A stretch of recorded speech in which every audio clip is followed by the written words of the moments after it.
Welcome to this edition of Africa 360, where the current affairs show that goes across the continent to bring you what you won't see anywhere else. This week, we're focusing on musical talent on the African continent, to be specific, in South Africa. I'm Maroleng, and you're watching Africa 360.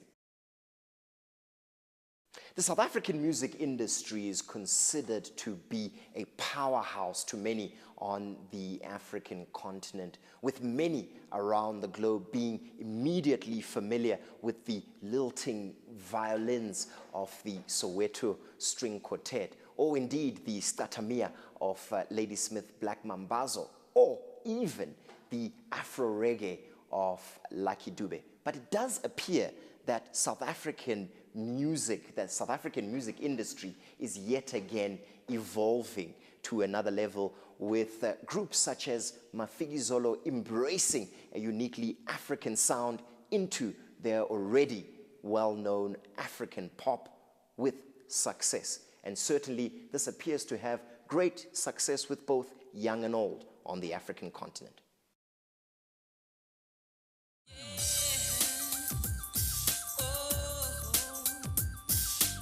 This was the typical sound of post-apartheid South Africa in black communities. Kwaito was the most popular genre of the time. It celebrated South Africa's township life, also telling stories of those who were marginalized. However, almost 2 decades later, South Africa's music landscape has changed almost completely.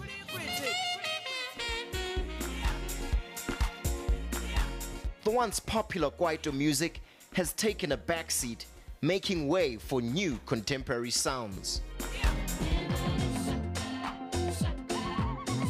Afro pop, in particular, has gained popularity in Southern Africa as more and more tunes that got people dancing were released. Having played a pivotal role in the music success of Kwaito groups such as Boom Shaka, Bongo Muffin, and Trompies previously, Kalawa Jazmee is one of South Africa's record labels that embraced the Afro-pop genre.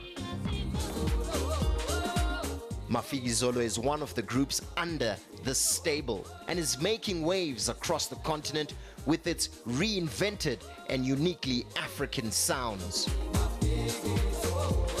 Their name, which means new arrivals in Zulu, is a contrast description of what they have become.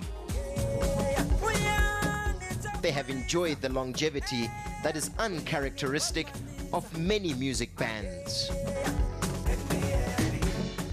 Over a decade and a half later, they are still able to appeal to the greater African market.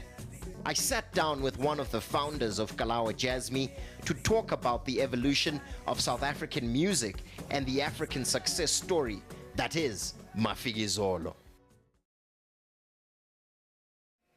Well, joining me now is none other than Oscar Nhlanhla. He is also known as Oscar Warona, and he is one of the founding members of Kalawa Jazmee, who are the production house behind greats like Mafikizolo. Oscar, thank you so much for joining us on Africa 360. No, nice one. Thank you very much. You know, Oscar, it's a privilege also to be here talking to you, because, you know, the transition happened in 1994, and many people like me were still growing, and at the same time we were growing with this new music that was coming into South Africa as South Africa transitioned to its liberation, and that was known as Kwaito, and you were seen as one of the founders of that sound. Well, the good thing is that a lot of stuff was happening that time, because down the road, we're all living sort of in the wood. You know, down the road, there was Arthur, he was doing his own thing. You know, we had our own crew now, you know, as Kalawa, and, you know, for example, Nhlanhla, you know, they had their own crew as Jazmee before we merged as Kalawa Jazmee. But we're not aware. So then from there, we started, you know, doing these beats, and then from there, we started you know, putting our own lyrics, you know, because we're also tired of singing struggle songs, because now it was time for us to celebrate. Utata was out that time, so it was now time for us to start, you know, writing about things which affect our communities. And that's how the Kwaito was born. You know, it wasn't like a one person, it was like a movement, you know. But now there's been a transition in the kind of music that you have been producing. At the time, we heard songs from Kwaito artists like Trompies, there was Bongo Muffin, of course there was Boom Shaka, and many, many others. And then in emerges this group known as Mafikizolo, yet another success for Kalawa Jasmine. Yeah. How did you get together with this group, and what drew you to deciding to produce them? Yeah, that time as Kalawa Jasmine, we created Boom Shaka. So Boom Shaka sort of like left the label because we always want to develop talent, you understand? And then when they left the label, that's when we put up Bongo Muffin, you know, met Tandiswa. I remember one day sitting at a flat with Tandiswa at a townhouse. Tandiswa says, no, Skido, they are these kids, man. You know, they are from Kgosinkwe. It's two of them. Tandiswa's friend, her name is Lilo. You know, then saying, you know, you must listen to their tape. Then from there, she played me the cassette. Then they did this song called Mafikizolo. You know, they came and they were standing there. Then I said, wow. Yeah. Then I went to the guys. I said, guys, I think we need to, you know, start working on that. And that's when we started developing Mafikizolo sound. It has taken us years. We did the first album, it wasn't successful. The third wasn't. The fourth, it's only the fifth that's when we started like really getting into it, you know. So we've been developing a lot with Mafikizolo. It wasn't just like a once-off. So with Mafikizolo, after that is that, I mean, they became big, you know. After the fifth album, that's when everything started, you know, because we always believed that we're growing together. So we grew together like as a family. And that's when, so they were well known of doing Afro pop. So now everyone started doing Afro pop. You know, there were so many things. So after that, I mean, they decided to take a break to do in 2006 to do their solo albums, you know what I'm saying? And then from there, I mean, it was a huge break. And then that's when last year, I mean, we started engaging, you know, with them and them saying that, guys, why can't we come back? And it's very difficult to make comebacks as a group. So we've seen a lot of groups making comebacks. And the first thing which we didn't know was, guys, you know what? We know that we're well known of doing Afro pop. You know, when we're sitting on the production meeting, but now we need to create the sound, and we don't know what the sound is. But let's go to the studio, and then let's just work to understand. But we need to come up with something new and something which is going to think. But in the back of a hand, you know, as a production team, we also knew that the African music, it's beginning to you know, to be huge. That's right. And we started fusing and coming up with that type of sound. Are we beginning to see, or will there be a process where we'll see collaboration now of African youth musicians across the continent who are going to begin infusing these ancient sounds into modern contemporary music? Is that where you're going with this, Oscar? Yeah, definitely. I mean, even with Mafikizolo, this is what we did. After we did that, I remember I met up with Dibanj, you know, during some award ceremony, and he was saying, wow, Oskido, we like this thing. And I played him this Mafikizolo track, and he was saying, wow, I want to be part of it. But, you know, it became so hectic. Then from there, we had to hook up with a guy called Maydi. Their latest single now called Happiness. You can see it's featuring a young Nigerian guy. It's the biggest track at the moment now, all over in Ghana, whatever, do you understand? What we're trying to do here is to pave way so that, you know, young Africans start working together.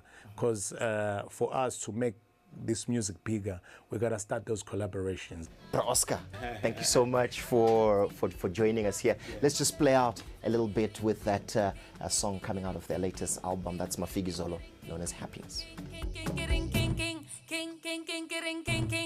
You make me happy.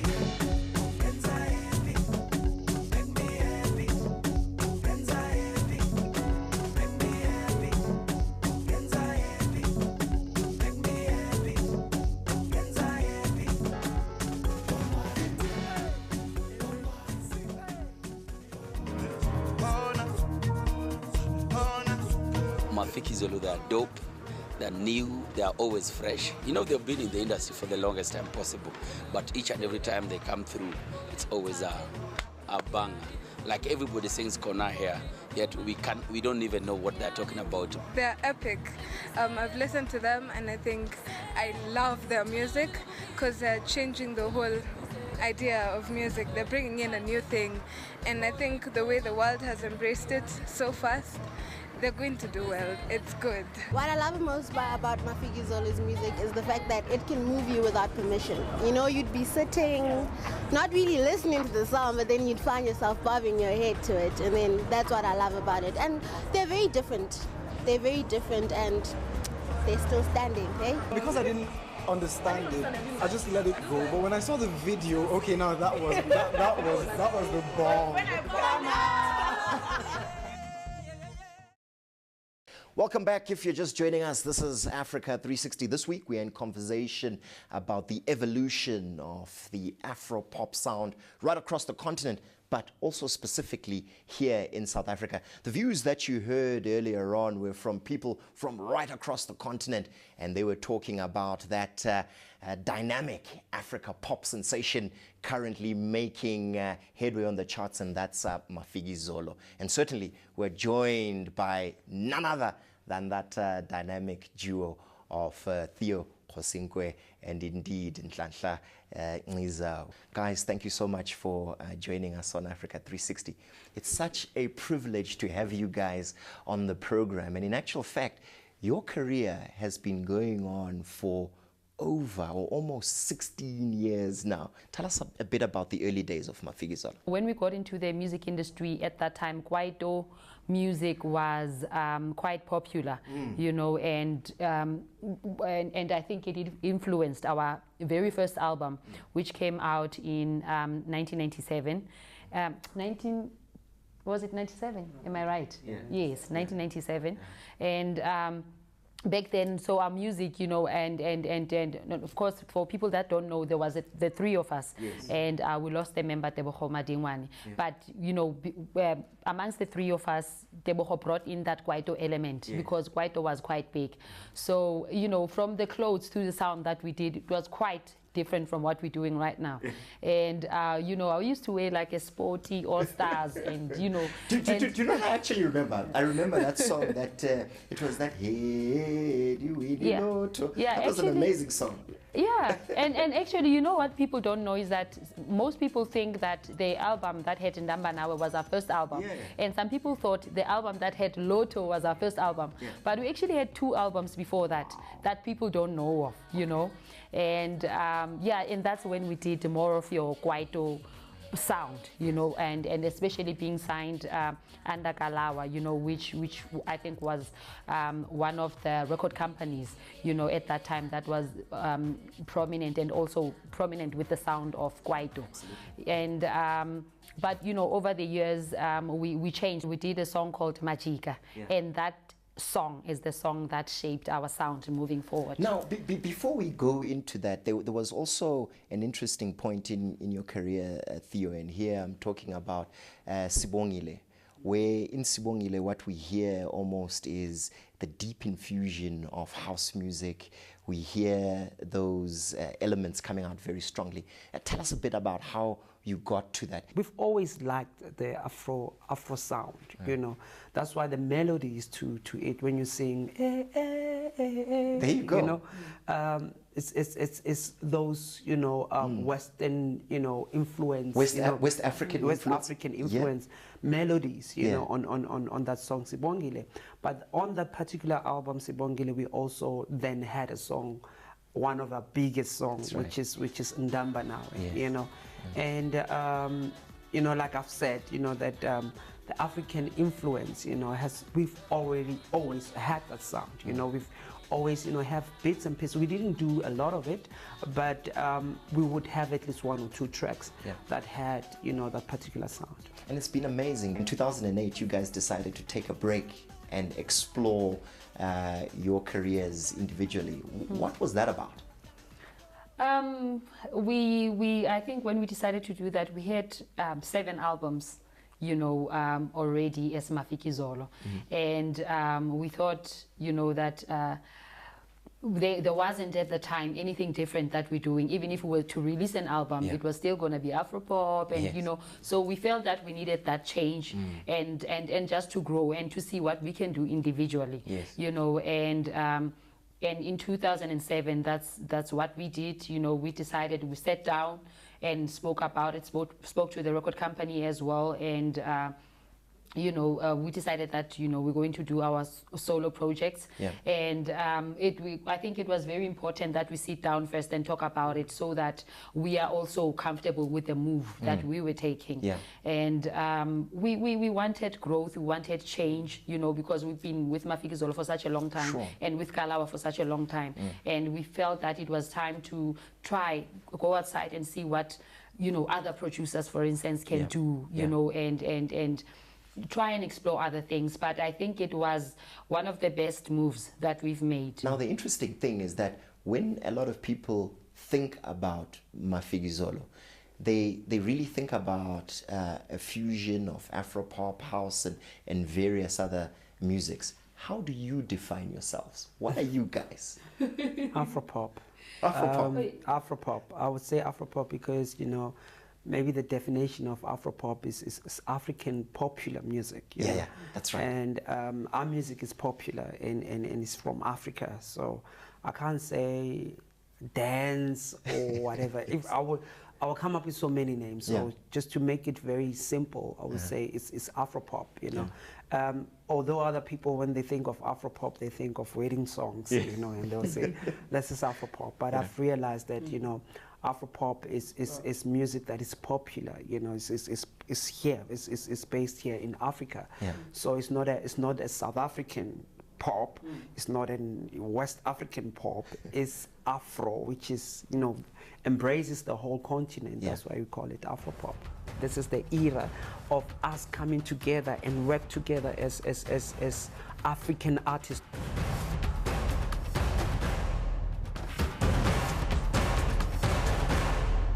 What I've really noticed about Mafikizolo has been the evolution of your sound. You defined yourself earlier on as Afropop, but what we're seeing now is you becoming more of the Afro than the pop. Am I correct? Am I wrong?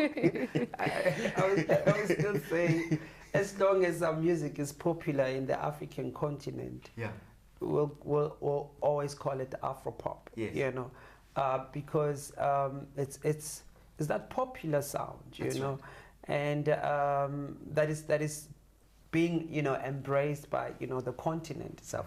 When, you know, when we change I wouldn't say change, but when we came up with this album, you know, we touched, you know, so many people. But here's the thing that's interesting. We talked a bit about Sibongile, where we were already beginning to hear that West African element, and yet again now in Corner, we're already also seeing that heavily influence from West Africa, and indeed collaboration with the artists on your album. I think when we did our tour with the Sibongile album, we toured a lot of African countries, and what we would do is then try and learn a bit of, you know, other African languages wherever we went to. When we got back into the studio now, you know, getting back to do this album, we definitely wanted to do something different from the wedding songs. You know, we definitely wanted to, you know, reinvent ourselves. You know. But it's not just the music, eh? It's also the look. Yes, Tell us a bit about definitely that. African influence, you know, definitely influenced by the sound that we did on this album. You know, and I think of which is a good thing that we now, you know, embracing being African in every way, you know, through music, through fashion as well. Because I think the two, in any case, they go hand in hand. Absolutely. You know, they complement each other, and that's what we did even with our previous albums. You know, there was the Marabi sound that we did, which was the 50s sound. That's right. And we used to dress in 50s inspired I remember Theo outfits. with that, Yes. was it a fedora, wearing his fedora, and then those two-tone shoes. That was really cool. Yes. But we've also got your fans who also want to reach out to you. And in actual fact, this is coming off Facebook, and we start off with Rusuna Tabita, and she asks, what has been your greatest challenge in the music industry, and how have you overcome it? Greatest challenge. Our greatest challenge would have been, when we lost our member, because he played such a very important role, in complementing us as Mafikizolo, So having to lose one member, to come back again, just the two of us, it was like the biggest challenge. We couldn't, and we were not even planning to replace him. He seems very much part of this conversation even today. Well, let's turn our focus on the other social platform that we're on, and that's Twitter. And here we have Lebu Motswa, who says, in your opinion, what is lacking in the South African music industry? What's lacking? People need to, we need to learn to be creative, very creative. Yeah. Try to come up with something that is different. Don't do what others are already doing, and take our craft very seriously. In terms of how you present yourself, even on stage. There are a lot of artists who don't, rehearse. Just come. You've got a show. Get there on stage. They just sing and get out. They don't really put effort in their art. But you know what? But the thing is that we know Mafikizolo puts effort in their art, and I'll tell you why we know. Because you guys have been nominated for 2 Channel O Awards, for the Mobile Awards, the MTV EMA Awards, that's Europe, Middle East, and Africa Awards, and this certainly shows that it's not just Africa 360 who recognizes this great talent that we see, but it's many other people. How do you feel about these awards? Does it affirm you in any way? Do you go around chasing these awards? First of all, I think we were just caught by surprise, especially for the mobile and for the MTV EMAs, because, after being in the industry for a long time, you think that you've done everything that you needed to do. You think if an MTV EMA is going to happen, then it's going to happen to someone else, maybe a newer artist, and it really caught us by surprise. And I think it's all because of the song and the kind of the direction we decided to take on this album. But it's all a blessing. And it's a great blessing, and one of those blessings also extends to your fan base, I imagine, and even judging by some of the responses that we got in this program from Nigeria and places like Kenya. It's a growing footprint for Mafikizolo. That's exciting, Theo. Very exciting, very excited. I can see, Africa coming together, artists from Africa coming together now. This is the time, this is the era of us coming together and work together as African artists, not South African artists or Zambian artists or Kenyan. I can see, us coming together. And, music is another way of putting or uniting people, and I can see now artists coming together and uniting and collaborating. If I want to remain united with the viewers of Africa 360, I better ask you at least to sing one song for us, guys. I don't know what Africa would like to hear. How about Kona? How about Kona? I'll respond. I'll just do the response. You'll do the response? She will, because you know why? You know why? Why? People don't know exactly what Nhlanhla says in her verse. They will say corner. So she will say it very slowly, and I'll do the response just saying corner, so that you could understand. There you go. What she's simple as that. Go for it. It goes like corner. Celulu buisele corner. La poli tate corner. Giali funa corner. La poli puma corner. Yalifuna. Khona. Libuyisele. Khona. Sele. Khona. Sesi arose. Sesi. Ulisep. Tandola miye. Libuyisele. Lapoli tate. Khona. Giyalifuna. Khona. Lapoli phuma. Khona. Libuyisele. Khona. Sele sele ye. Sele sele ye. Sele sele ye. Hey, Khona! Mafikizolo, thank you so much for joining us on Africa 360. It was certainly a privilege, and we wish you all the best in all your ventures in the future. And certainly, if you'd like to join the debate on Africa, or tell us your views about Mafikizolo, music in Africa, or anything you'd like to talk about the continent, you can certainly do so by joining us on Facebook. You can also follow us on Twitter, or drop us an email on africa360@enca.com. And remember, you, like Mafikizolo, are the voice of Africa, and we'd certainly like to hear from you in upcoming editions of our program, Africa 360. So until next time, when we look forward to bringing you Africa like you've never seen it before, Khona. Take care.